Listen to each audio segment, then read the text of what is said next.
Assalamualaikum warahmatullahi wabarakatuh. Perkenalkan, nama saya Nurul Alia, NIM 19016110. Di video kali ini kita akan membahas mengenai jenis-jenis teks yang juga telah dibahas pada video minggu lalu.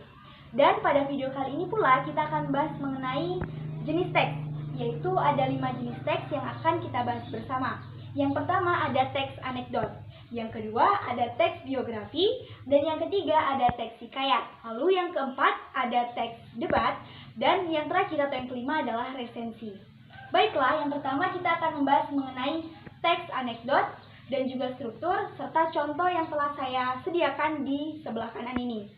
Yang pertama, struktur dari teks anekdot adalah abstraksi. Abstraksi ini terletak di awal paragraf, yakni fungsinya adalah untuk menggambarkan secara keseluruhan isi teks. Dan kita lihat pada contoh teks anekdot yang berjudul Anak Saya Kerja Bersama Negara. Abstraknya terletak pada paragraf pertama, yaitu pada suatu hari seorang presiden negara tertarik untuk membeli kue di pinggir jalan, sampai kepada membelinya. Dan yang kedua atau struktur kedua itu ada orientasi. Orientasi ini menggambarkan situasi yang terjadi di dalam atau di awal-awal cerita. Yang pertama kita lihat bahwa orientasi itu terletak pada paragraf kedua, yaitu semacam ada rasa keterkaitan sampai kepada presiden bertanya. Yang ketiga itu ada event, dan event ini adalah gambaran dari susunan peristiwa. Yang keempat itu ada krisis. Krisis ini membahas mengenai masalah-masalah pokok ataupun masalah inti yang ada pada teks anekdot. Kita lihat krisis itu terletak pada percakapan antara presiden dan penjual kue sampai kepada pertanyaannya. Dan setelah krisis itu ada reaksi. Reaksi ini adalah cara penyelesaian ataupun solusi yang ada pada krisis.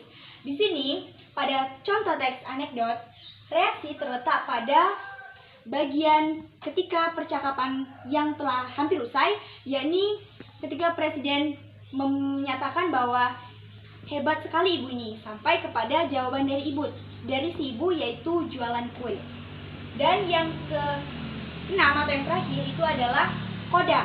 Dan koda ini merupakan bagian akhir dari cerita atau dari teks anekdot ini.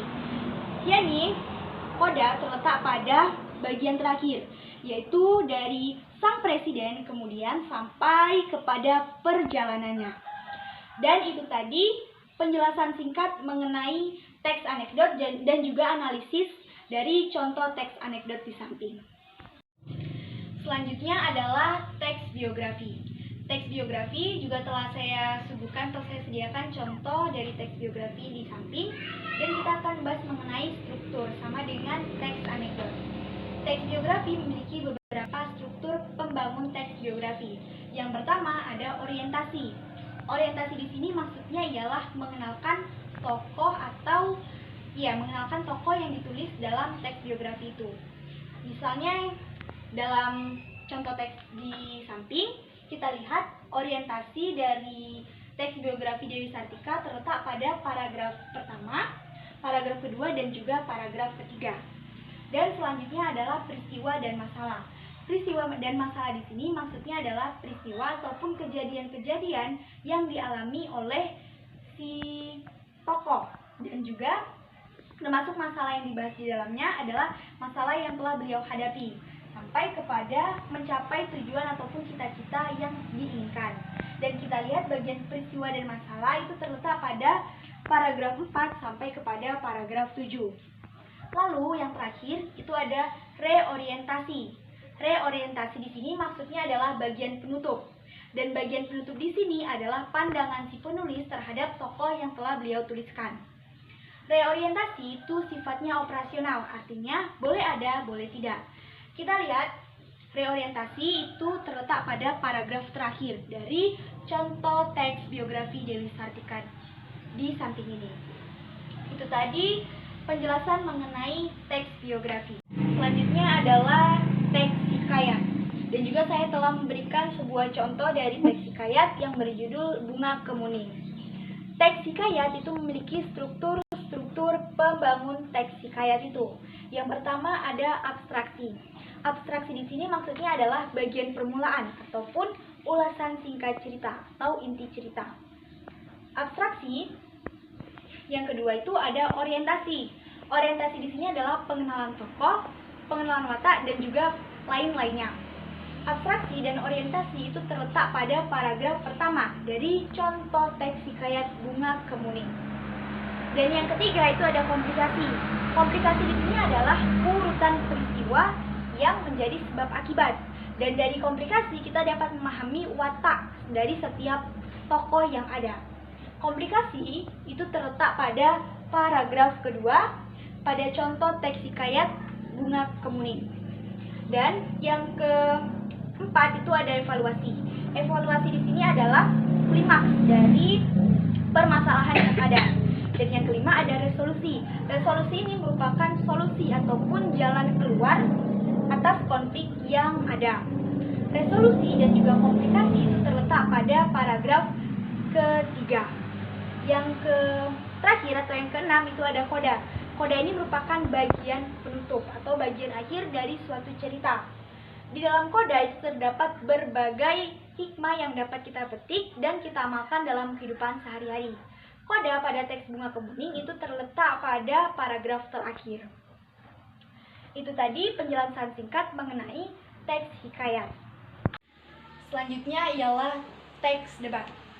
Teks debat juga memiliki unsur-unsur pembangun teks debat. Dan saya juga telah memberikan sebuah contoh dari teks debat. Yang pertama, itu strukturnya ada perkenalan. Perkenalan di sini artinya moderator itu menyampaikan salam dan para tim itu menyampaikan atau memperkenalkan diri dari setiap timnya. Kita lihat bagian perkenalan terletak pada ini. Moderator menyampaikan salam, selamat siang, dan juga beberapa tim atau tim itu mulai memperkenalkan diri dan topiknya juga telah dibahas. Yang kedua itu ada penyampaian argumen. Penyampaian argumen di sini artinya tim oposisi, tim afirmasi, dan tim netral itu menyampaikan argumen terhadap topik yang telah disampaikan. Dan kita bisa lihat argumennya mengatakan bahwa saya setuju. Ini sampai kepada tim oposisi mengatakan bahwa saya tidak setuju. Lalu dinetralkan oleh tim netral. Dan yang ketiga itu ada debat. Debat itu adalah proses yang berlangsung. Dan yang keempat itu ada kesimpulan. Kesimpulan di sini artinya setiap tim itu menyampaikan kesimpulan terhadap atau terkait dengan mosi, pendapat, sanggahan, dan juga dari tim lainnya. Dan kita bisa lihat simpulan berada pada contoh ini, bahasa Indonesia menyerap kosakata dari bahasa Arab sampai kepada bagian bahasa Indonesia. Lalu yang terakhir itu ada penutup. Penutup di sini artinya adalah moderator itu memberikan kesimpulan dan juga menutup debat. Kita bisa lihat penutup yang disampaikan oleh moderator. Demikian kegiatan debat ini sampai kepada bagian titik atau bagian selesai. Itu tadi penjelasan singkat mengenai teks debat. Selanjutnya yaitu resensi. Saya juga telah menyajikan contoh dari resensi di sebelah kanan. Resensi itu artinya menilai, menimbang, atau membicarakan mengenai sebuah buku ataupun novel. Di sini saya ambil, kita lihat dulu strukturnya. Ada yang pertama yaitu judul buku. Saya ambil judul bukunya ialah Konspirasi Alam Semesta. Yang kedua itu ada identitas buku. Identitas buku di sini adalah mengenai tentang penerbitnya, tahun terbit, tebal buku, harga buku, dan lain sebagainya. Seperti contoh dari novel Konspirasi Alam Semesta, identitas buku pertama penerbitnya adalah penerbit Media Kita. Yang kedua, itu tebal bukunya 13 kali 19 cm. Lalu diterbitkan pada tahun 2017 dan berjumlah kurang lebih 238 halaman dengan harga 80.000. Yang ketiga itu ada pendahuluan. Pendahuluan ini berisi tentang perkenalan pengarang. Saya ambil di sini pengarangnya ialah Fiersa Bersari. Kita bisa lihat tanggal berapa beliau lahir, bulan berapa, tahun berapa, dan juga latar belakang dari keluarganya. Yang keempat itu adalah inti atau isi ataupun sinopsis dari sebuah buku itu. Sinopsis dari novel Konspirasi Alam Semesta ialah novel ini menceritakan tentang seorang juang astrajingga yang lahir dari seorang ayah, yaitu ayahnya ialah seorang ekstapol, dimana dari situ ia banyak dicemooh oleh orang-orang yang ada di sekitarnya. Lalu yang kelima itu ada keunggulan dan juga kelemahan buku. Keunggulan itu berisi hal-hal yang menarik, hal-hal yang bagus di dalam buku itu. Misalnya buku ini mengajarkan tentang kita tegar, kemudian sabar dan lain sebagainya, atau menarik bukunya sesuai antara novel dengan isinya. Dan kelemahan artinya kekurangan-kekurangan yang berada di dalam buku itu. Misalnya antara novel dengan isi novel dengan sampul itu sangat tidak sesuai, bisa kita juga. Lalu yang keenam itu ada penutup. Penutup ini berisi kesimpulan dan juga saran. Misalnya novel Konspirasi Alam Semesta itu mengarahkan atau menyarankan dan beri kesimpulan bahwa novel ini sangat cocok dibaca oleh para pemuda atau para remaja yang sedang ingin mencari jati dirinya. Apalagi remaja-remaja yang suka dalam bidang daki dan juga bidang fotografer. Dan itu tadi sekian dari penjelasan mengenai jenis-jenis teks pada kurikulum 2013. Sekian, dan saya mengucapkan terima kasih atas segala perhatian. Kemudian saya memohon maaf atas segala kesalahan, kekeliruan dalam pengucapan atau dalam tutur kata saya. Dan saya akhiri dengan wabillahi taufik wal hidayah. Wassalamualaikum warahmatullahi wabarakatuh.